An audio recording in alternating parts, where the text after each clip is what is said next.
Hello YouTubers, Rogue Monkey Jr. here, and in today's video we are going to be covering the 4th monthly update for PUBG, so the July monthly update, which unfortunately didn't come out in July, but I mean it is still pretty much on schedule. So first things first, PlayerUnknown did address some of the issues that the community had with the pay to, well, not win system, but the pay to get cosmetic items in the game, and he actually said that him and the team are actually looking at the system itself and are taking everybody's concerns into consideration. So basically they are maybe looking at still giving the opportunity to have free cosmetic items in the game and not making it fully pay only like in CSGO. So in this monthly update, there are 2 new crates coming out. So the Survivor crate. So as you can see right now on screen, there are now trench coats available in the crates. The ones that you could pick up in the world, you can now get in crates. And there are also a couple of other items that you couldn't get in crates right now. Like in the Wanderer crate, you now have the blue high tops and a couple of other items that you could only pick up. So I'm not going to spend too much time on the cosmetics because that's not what the important part of the patch is. It is the rest. So server optimization, optimized fences, doors and windows, and optimized vehicle physics, client optimization, optimized memory usage for world objects, optimized terrain rendering, optimized vehicle physics, and optimized user performance. So all in all, we should be seeing a much more fluid gameplay and probably having more and more frames per second and just better general performance of the game. So new items, added new weapon MK14 EBR. So the MK14 is a DMR, which is a designated marksman rifle, and it can only be obtained through care packages, which is kind of unfortunate because a lot of the weapons they've been adding lately is only obtainable through care packages, and that is kind of lame in my opinion. So this weapon is chambered for 7.62mm rounds and sniper rifle attachments. So for characters, added 2 new face presets and hairstyles to character customization for both genders. Now I don't know if they're actually going to make it so that you can remake your character without having to pay the 3000 BP since they added new face presets and hairstyles, or if you still have to pay the 3000 battle points. Either way, it's more customization and more ways to make your character differ from others. So gameplay, this is probably one of the biggest parts of this month's patch. So added first-person server options to NA, NEU, solo, and duo game modes. So they are basically just bringing out the first person for North America and EU, solo and duo, just to make sure that everything's working properly. And then following that, they actually said that they were going to bring it out in squads and in other regions of the world. So players who choose first-person mode will be matched together. Very important. Character view is set to third-person mode in starting airplane and during free fall from the airplane. This will be set to first-person only in a future update. So don't be scared if you load in the game and you are still in third person mode. When you land, it'll be first person mode for sure. Still in relation to first-person mode, the camera will stay still while looting items to prevent dizziness. So basically when you're picking up the items, you're probably, I think what they mean by this is you're not actually going to be looking down to pick up the items, or your character's, like, the camera's not going to go down with your character. It's going to stay still.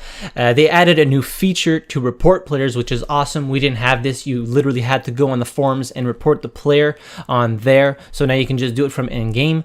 Some people killed knocked out teammates in order to avoid giving kill count to an enemy opponent who knocked them down. Now the kill count will still go to the opponent in this specific case, so I haven't really encountered some of this, but I mean it is something that people do, so that's great. Added new animation when using different consumables, improved camera transition when disabling free look feature, so that's when you look around freely with the Alt key if you haven't changed it.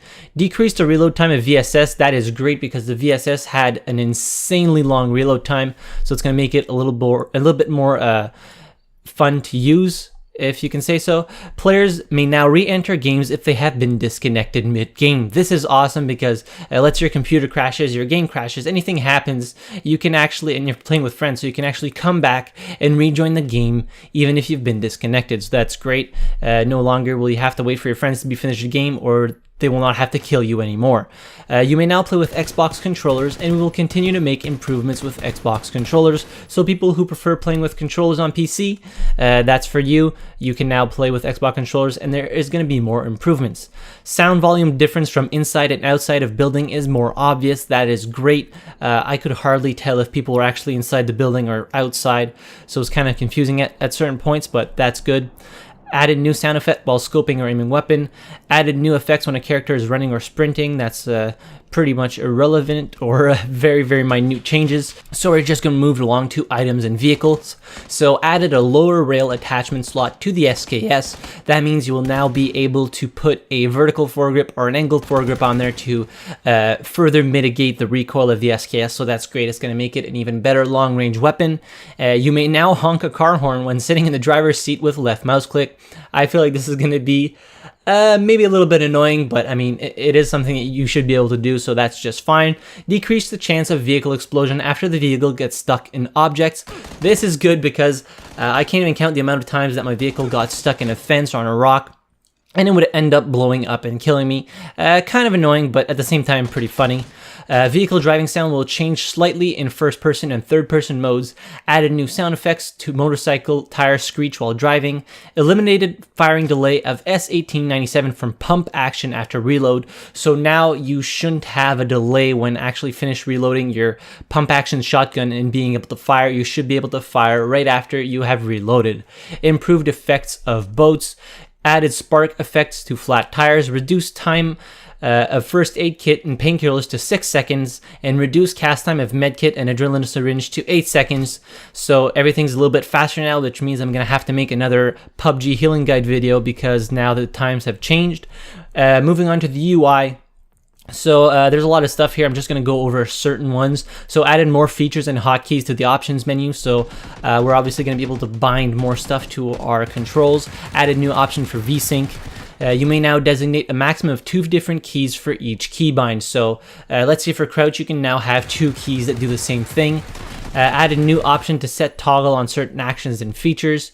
The next one is added colorblind mode, added an FOV slider for first person, that's great, added some region names to the minimap, and they have also updated some little UI things like the equipped weapons on the right side of the screen, and they say that the UI is going to be further improved later. So some bug fixes: partially fixed client crash issues, fixed an issue of weapons sporadically ceasing to fire despite being set to auto firing mode. So this has happened to me many times and has caused me to meet my demise. You may now not use consumables in vehicles underwater, so no longer can you drive your vehicle underwater and heal. Characters farther away than 500 meters from a vehicle will no longer hear the tire screech sound. And finishing it off with a fixed sporadic issue of disabling in-game UI and eliminated bombing outside of the red zone. So that is pretty much the big part of the patch. So I covered well what I think are the most important points. I'll leave a link in the description down below if you guys want to go read the whole patch notes.